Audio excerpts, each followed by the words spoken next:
സത്യം പറഞ്ഞാൽ ഒറ്റയ്ക്ക് ജീവിക്കാൻ തുടങ്ങിയതിന് ശേഷമാണ് ഞാൻ പല കാര്യങ്ങളും റിയലൈസ് ചെയ്യുന്നത്. അമ്മേനോടൊക്കെയുള്ള സ്നേഹവും റെസ്പെക്റ്റും കുറച്ചും കൂടെ കൂടിയത് ഇപ്പോഴാണ്. എനിക്കാണെങ്കിൽ ഒരു ദിവസം ഒരു നേരം കുക്ക് ചെയ്യുമ്പോൾ തന്നെ നല്ല രീതിക്ക് ടൈം എടുക്കും. അപ്പോൾ ഞാൻ ആലോചിക്കുന്നതെന്ന് പറഞ്ഞു കഴിഞ്ഞാൽ, പണ്ട് എന്നെപ്പോലത്തെ 3 എണ്ണത്തിനെ നോക്കും വേണം, നമുക്ക് 3 നേരത്തെ ഫുഡും ഉണ്ടാക്കി തന്നിട്ട് വേണം അമ്മയ്ക്ക് അങ്കൻവാടിയിൽ പോകാൻ. അപ്പോൾ അമ്മ ഇതൊക്കെ എങ്ങനെയായിരിക്കും മാനേജ് ചെയ്തിട്ടുണ്ടാവുമെന്ന് ഞാൻ പലപ്പോഴും ആലോചിക്കാറുണ്ട്. ഞാൻ കഴിഞ്ഞ ദിവസം അമ്മേനെ വിളിച്ചപ്പോൾ ചോദിച്ചു. അപ്പോൾ അമ്മ ചിരിക്കുക മാത്രമാണ് ചെയ്തത്. മാത്രമല്ല, അന്നൊക്കെ ഫുഡ് ഉണ്ടാക്കി തരുന്ന സമയത്ത് അമ്മേനോടൊരു നല്ല വാക്ക് പോലും പറയാറില്ല.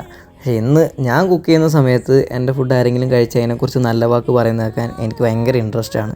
അപ്പോൾ അതിനുശേഷം കുറേ മാറ്റങ്ങളൊക്കെ ഉണ്ടായി. കഴിഞ്ഞ പ്രാവശ്യം ഞാൻ നാട്ടിൽ പോയ സമയത്ത് അമ്മയാക്കി തന്ന ഫുഡ് കഴിച്ചിട്ട് അമ്മേനോട് നല്ല അഭിപ്രായം പറഞ്ഞപ്പം അമ്മയും ഭയങ്കര ഹാപ്പിയായി. പിന്നെ ഞാനുണ്ടാക്കിയ ഫുഡിൻ്റെ കാര്യം പറയാൻ വിട്ടുപോയി. നല്ല ചോറും കിഡ്നി ബീൻസ് കറിയും നാട്ടിൽ നിന്ന് കൊണ്ടുവന്ന അച്ചാറും ഉണ്ടായിരുന്നു. ഞാൻ ഫസ്റ്റ് ടൈമാണ് കിഡ്നി ബീൻസ് വെക്കുന്നത്, പക്ഷേ സംഭവം അടിപൊളിയായിരുന്നു. പിന്നെ എല്ലാം കഴിഞ്ഞ് കിടക്കുമ്പോഴത്തേനും സമയം 12 മണി കഴിഞ്ഞു.